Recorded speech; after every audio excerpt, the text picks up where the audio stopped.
انسان کے پاس اللہ تعالیٰ کی دی ہوئی نعمتوں میں سے سب سے بڑی نعمت انسان کی عقل ہے، انٹلیکٹ۔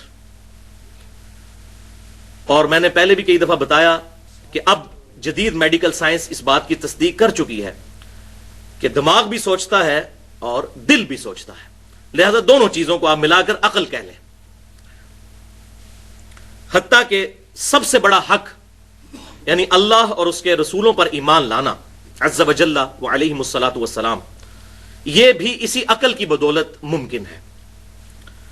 اس لیے اللہ تعالیٰ نے تورات اور انجیل کے اندر یعنی اولڈ ٹیسٹمنٹ اور نیو ٹیسٹمنٹ میں بھی اور اس فائنل ٹیسٹمنٹ یعنی قرآن حکیم کے اندر بھی وہی 10 کمانڈمنٹس ارشاد فرمائی ہیں جو تورات اور انجیل کے اندر موجود تھیں، اور قرآنک ورژن ان کا سورہ بنی اسرائیل کی آیت نمبر 22 سے لے کر 39 تک ہے، 17 آیات میں، اور اس میں جو 9th کمانڈ آئی ہے سورہ بنی اسرائیل آیت نمبر 36، بسم اللہ الرحمن الرحیم وَلَا تَقْفُ مَا لَيْسَ لَكَ بِهِ عِلْمٌ إِنَّ السَّمْعَ وَالْبَصَرَ وَالْفُؤَادَ كُلُّ أُولَئِكَ كَانَ عَنْهُ مَسْئُولًا۔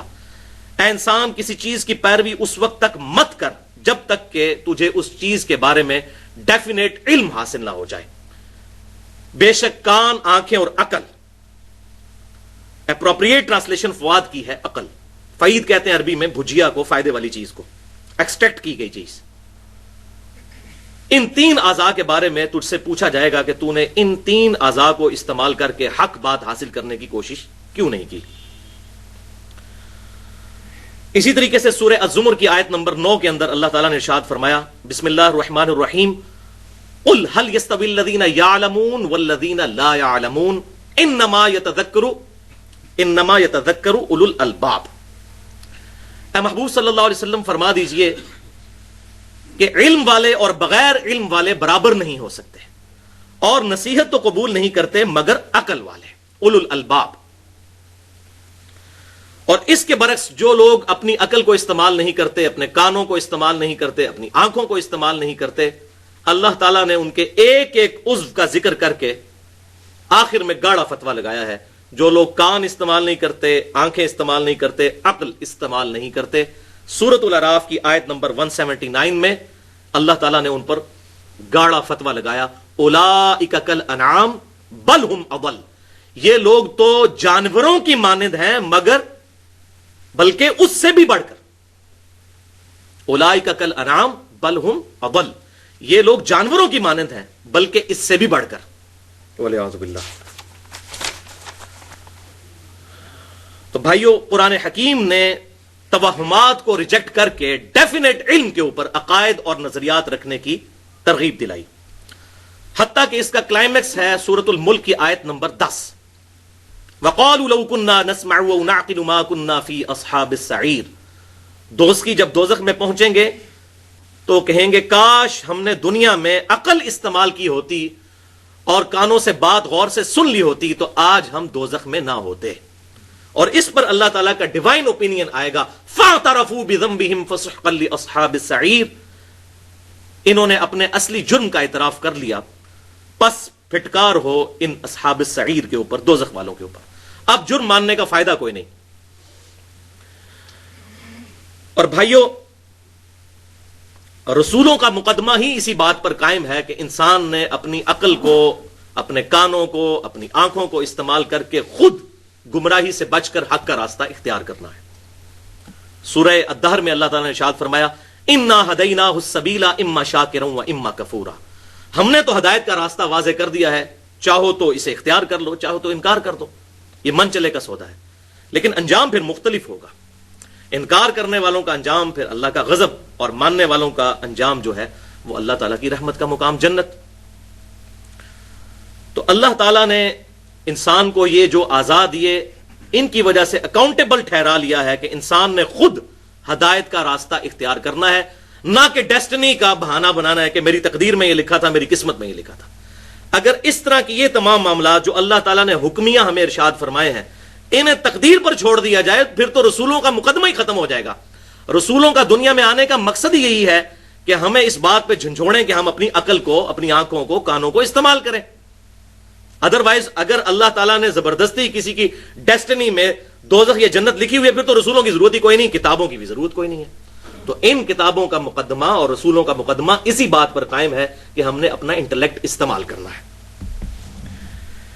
علمی پوائنٹ نمبر 2, بھائیو, قرآن حکیم صرف 2 علوم کو مانتا ہے.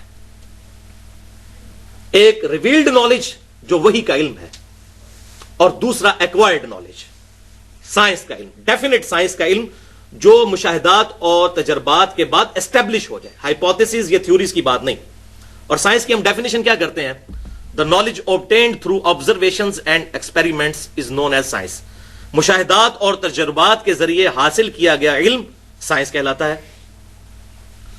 تو قرآن صرف 2 علوم کو مانتا ہے, ریویلڈ نالج وحی کا علم یا ایکوائرڈ نالج سائنس کا علم. تیسرے کسی علم کو قرآن نہیں مانتا. اس میں نے تقریباً 35 منٹ کی گفتگو کی ہے, مسئلہ نمبر 39 کے نام سے اہل سنت پاک .com پر, علم وحی اور علم سائنس کی اہمیت اور ان کا دائرہ کار. آج محل نہیں کہ میں اس کی ڈیٹیل میں جاؤں, بس مختصراً یہ بات عرض کر دوں کہ بھائیو, ہم نے مشاہدات اور تجربات کے ذریعے یہ بات ڈیفینیٹلی علم کے ساتھ حاصل کی ہے کہ پیٹرول جو ہے یہ آگ کو بھڑکا دیتا ہے. اب یہ پیٹرول کی جو کوالٹی ہے یہ بالکل اسی طریقے سے ڈیفینیٹ ہے جس طرح کے کتاب و سنت کا علم ڈیفینیٹ ہے, کیونکہ یہ اللہ تبارک و تعالیٰ کا فزیکل فینومینا آف نیچر ہے. اللہ تعالیٰ اس کا پابند نہیں ہے, لیکن جو اللہ نے قوانین بنائے وہ تو بڑے محکم ہے. پوری سائنس کی بنیاد ہی ان محکم قوانین کے اوپر ہے. اگر یہ قوانین روزانہ ٹوٹنے شروع ہو جائیں تو کوئی بھی سائنٹیفک ڈسکوریز کی بنیاد کے اوپر ہم کوئی بھی چیز, کوئی مشین نہیں بنا سکتے. اگر فرکشن ختم ہو جائے تو ہماری گاڑیاں جو ہے روڈ پہ نہیں چل سکتی. تو یہ ڈیفینیٹ محکم لا ہے. آگ ایک ہی دفعہ ٹھنڈی ہوئی ہے ابراہیم علیہ السلام کے لیے, روزانہ تو نہیں ٹھنڈی ہوتی. اور سمندر بھی ایک دفعہ ہی پھٹا ہے موسیٰ علیہ السلام کے لیے, روزانہ تو پھٹتا ہی نہیں ہے, ورنہ تو یہ سارے کے سارے معاملات چل نہیں سکتے. تو یہ اللہ تعالیٰ کے بڑے مضبوط اور محکم قوانین ہیں, اور اتنے محکم قوانین ہیں کہ اللہ تبارک و تعالیٰ کے پیغمبر سیدنا ابراہیم علیہ السلام نے اس کافر بادشاہ کے دربار میں اللہ تعالیٰ کی وحدانیت کی جو دلیل پیش کی تھی سورۃ البقرہ کی آیت نمبر 258 میں, وہ ایک فزیکل فینومینا آف نیچر تھا کہ میرا رب وہ ہے جو مشرق سے سورج کو نکالتا ہے, اگر تو رب ہونے کا دعویٰ کرتا ہے تو مغرب سے نکال کے بتا. یہ ڈیفینیٹ لا ہے, فزیکل فینومینا آف نیچر. اللہ تعالیٰ اس کا پابند نہیں, لیکن اس نے قانون تو بنایا, تو اس پر وہ کافر خاموش ہو گیا. میرا رب وہ ہے جو مشرق سے سورج نکالتا ہے. یہ ود رسپیکٹ ٹو زمین ہے. بعض کفار اس کے اوپر بھی اعتراض کرتے ہیں جی سورج تو نکلتا ہی کوئی نہیں ہے, تو ود رسپیکٹ ٹو زمین. تو بھائیو, یہی کفار جب اپنی اخبار کے اوپر روزانہ ٹائمنگ دیتے ہیں تو کیا دیتے ہیں؟ سن رائز اور سن سیٹ.